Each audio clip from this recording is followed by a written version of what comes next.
Ay, magandang tanghali po mga kabihero. So medyo malayo po yung resort sa kalsada. Wala po tayong mabilihan ng anumang makakain doon po sa ating naparkingan. Malayo pa po yung resort dito pababa. So naisipan po nating bumaba dito po sa isang community, sa isang bahagi po ditong barangay Natipuan para makabili naman po tayo katulad ng soft drinks at cup noodles man lang mga kabihero. So nakita po natin ang isang payak na komunidad dito. Ayan, makikita po ninyo sa uri ng kanilang mga tahanan at ang mga kalsada po, yung daanan. Kung gusto nyo pong madali kayong makarating doon sa kalsada, sa ibabaw, talaga hong napakahirap ng kanilang mga daanan.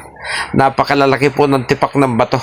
Ito pong concrete na pathway, hindi naman po natin pwedeng gamitin dahil ang dulo po niyan ay papalayo naman po doon po sa kinapaparadahan ng aming bus, mga kabihero.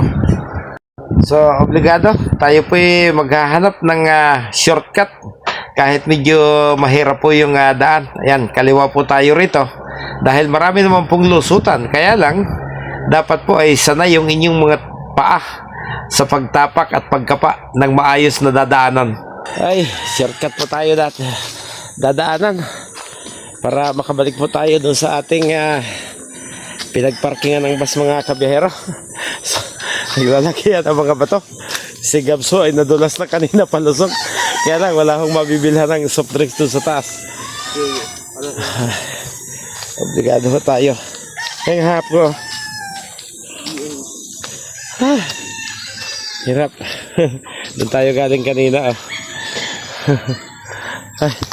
Kinakailangan po nating ahonin yung lugar na yan para marating po natin yung parking ng ating bus, mga kabihero.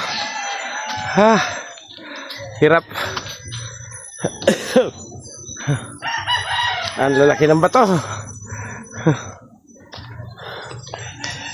Ayan. So medyo nasa itaas na po tayo. Tingnan natin ulit yung ating pinanggalingan. Ay, ganun kataas. Napakatarik.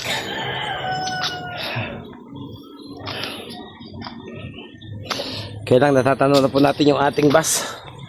Ayun na yung bus number 2. At ito naman po yung ating unit. Medyo malapit-lapit na, mga kabihero. Napakahirap.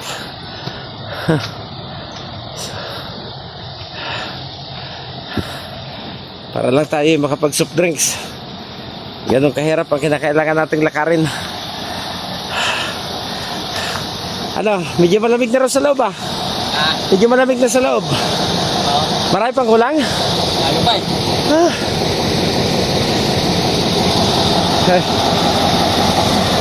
Hindi niyata makakat yung iba kasi nangangasin na nangangasin na rin. Nakarating na rin po tayo sa wakas dito sa Tuktok. Ayan. Yan yung ating pinanggalingan sa baba para lang makapag soft drinks. Kitang-kita yung pagkakaiba ng isang payak na pamumuhay kaysa doon sa mga nasa medyo malayo na yon, na malapalasyo ang mga tahanan at patuloy po na dinidevelop. So naobliga na po tayo bumaba dahil wala pong tindahan kahit isa dito sa mismong kalsada kung saan po kami nakaparking, mga kabihero.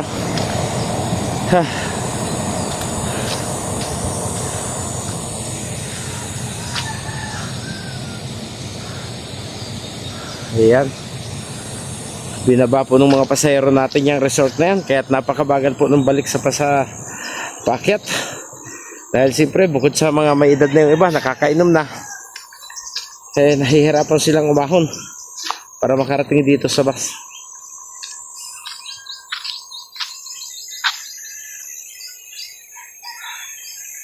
So itong mga nasa baba po na ito, mga public resort po yan.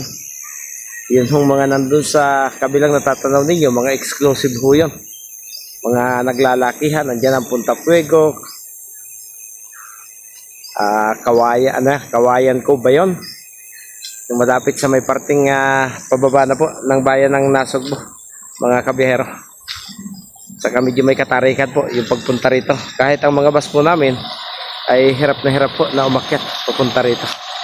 So hanggang dito lamang po.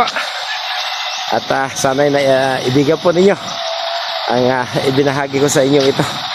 Nakita natin yung sitwasyon ng pamumuhay ng mga tao dito sa baba. Kapag ikaw ay pangkaraniwang mamamayan, tabi-tabi kayo sa isang dalisdis ng isang ginibang bundok mga kabihero. Napakahirap po ng takbo ng kanilang pamumuhay. Sa kalsada pa lang, ini-imagine ko. Ayan, naglalakihan ang mga bato.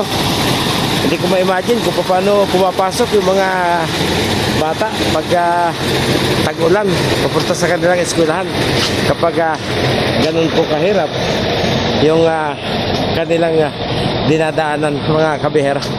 So paalam na po, maraming salamat.